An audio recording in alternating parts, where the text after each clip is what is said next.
Trillium is one of Canada's largest academically affiliated hospitals. We have highly specialized regional programs in advanced cardiac, vascular, stroke, neurosciences, orthopedics, and sexual assault domestic violence services. We are recognized internationally for our innovative approach to providing safe, high-quality healthcare services, and we've received numerous national awards for quality and innovation.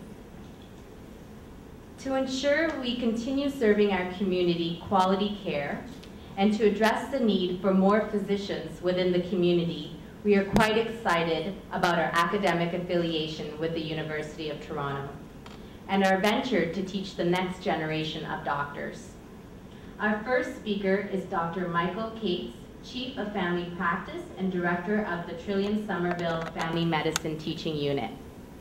Dr. Cates will speak on why having a family doctor is truly the best medicine one can follow, as your family doctor is the center of your care and helps you navigate through what can be a very complex healthcare system. So I'd like to start off by telling you who I am. And it's not just who I am, it's who all the doctors are, all the family physicians. We take care of our patients the best we can.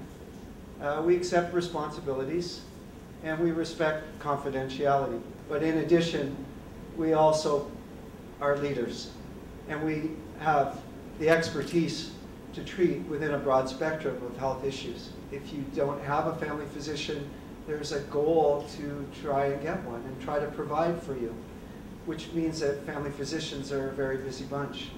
And that's not to take away from nurse practitioners or other healthcare providers who want to provide care for individuals.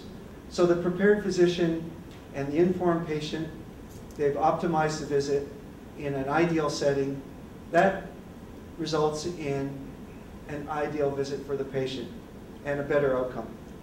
And then you've achieved, as you see in the middle of the diagram, it's a greatest system, it's a safe system, and it's a universally acceptable system for everybody. So what does the informed patient have to do? The informed patient, and that'll be you people at the end of this talk, have to find a suitable family physician. There may be physicians out there that are taking patients, but they may not be your most suitable patient. So you have to ask yourself when you go to visit your doctor, what is it that I need to get out of my visit? And you need to understand the office setup. Does the office run as a walk-in? Does the office run by appointments? If it's not an urgent appointment, is the office appointment going to be a week from now or a few weeks from now? The patient helps to determine the urgency, but the person at the other end needs, and that's our office staff, needs to appreciate how urgent the matter is. The appointment itself, how do you prepare for it? Don't just book an appointment because you need an appointment, because you have an urgent matter. Don't forget that we like to deal more and more with preventive health care. And by preventive health care, we'd like to try to screen you for diseases. We try to prolong your life and try to prolong your quality of life. Medication management versus medication madness, I'll be talking a bit about that. The referral process and after hours care, how do we deal with that?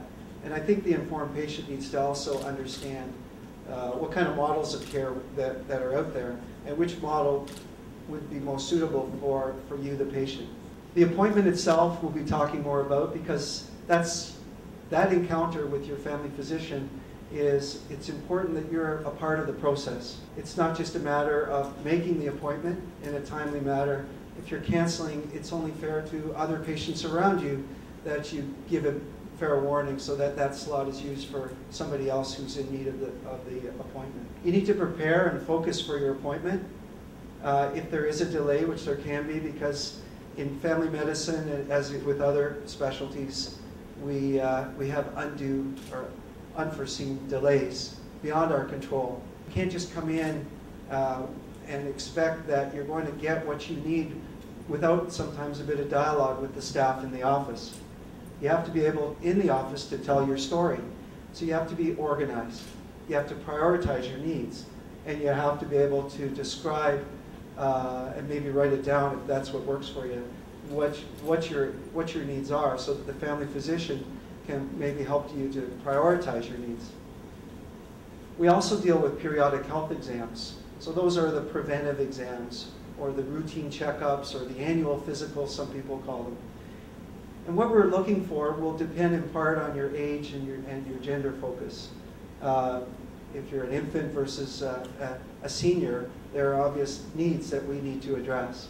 The personal and family medical history is critical. Allergies, immunizations, all the medications you take, we need to know everything. We work on prevention on that visit, and we may need to address some community needs. So for that visit, we need some time. And again, it means a matter of communicating with the front staff and letting them know what your intentions are for the visit. For screening, there are various modes of screening, and more we're seeing genetic screening coming out, but it's a very expensive process. Integrated prenatal screening is already in place. We use scores to measure depression and anxiety. We already do mammograms and pap tests and bone density tests. We do stool tests for occult blood, but we also send patients for colonoscopies if it's appropriate. But we don't send everybody for a colonoscopy because that would burden the system. We try to measure and determine who gets what. And that requires some input from you. It requires you to tell us that you have a first-degree relative, a brother or a sister with a colon cancer, or a sister with a breast cancer. We need to get an accurate history from you in order to determine what the need is. We need to know what the patient's allergies are, and if there are side effects, I need to know that a rash or a critical event where you were intubated and you were put on a ventilator because you took a pill, and if it was a green pill that made you short of breath, well, I need to know a lot more than that. I need to know the name of the pill rather than the color of the pill. So bring in your bottles and bring them in labeled and bring them in with so that I know how much you need of your pills. After hours, we have the telephone health advisory system, which is a screening system to screen your calls, and they're run usually by nurses who are experienced, and they have an experience in knowing what kind of disposition to give to you. They'll often consult with the doctor or resident on call, and the advice is sometimes generic, but the advice is safe advice. So they'll err on the side of safety. They may tell you to go to the emergency, but they may not do that without consulting first with the doctor at the other end. Urgent care and emergency care are obvious, more urgent issues. We try to reduce the number of people going to emerge by being available, and that's one of our jobs. And then obviously 9/11 is something everybody knows, including kids who it's ingrained into them, and they can save a life by knowing that number. Referrals you need to be prepared for as well. A referral isn't just a visit, and it's not magical. There's a process involved. The staff needs to organize your chart. They need to send what they have over to the physician at the other end. And it's your job to, again, bring your medication, bring the bag or the suitcase, and any information you have. If it's a disc with some x-rays on it, or an MRI or some procedure, then bring along. Special tests, you need to know what the preparation is. Don't just show up for a barium enema with knowing that you need to do a prep beforehand or a colonoscopy, because you'll have wasted your time, and then the procedure itself is not as good, and you'll have maybe exposed yourself to some unnecessary procedure, and the risk is still there of doing the test. Why expose yourself to that risk if the reward is not there? But that's a very useful determination of how we're doing, what kind of job we're doing. Because if the waiting lists are getting longer and longer, then it means that patients are in this black hole and they're not being served properly. The important thing to note is that the traditional system is a good system for a lot of patients, and some of your family physicians may still practice that kind of medicine. Until recently, electronic medical record funding wasn't available for the traditional office, but now it's available.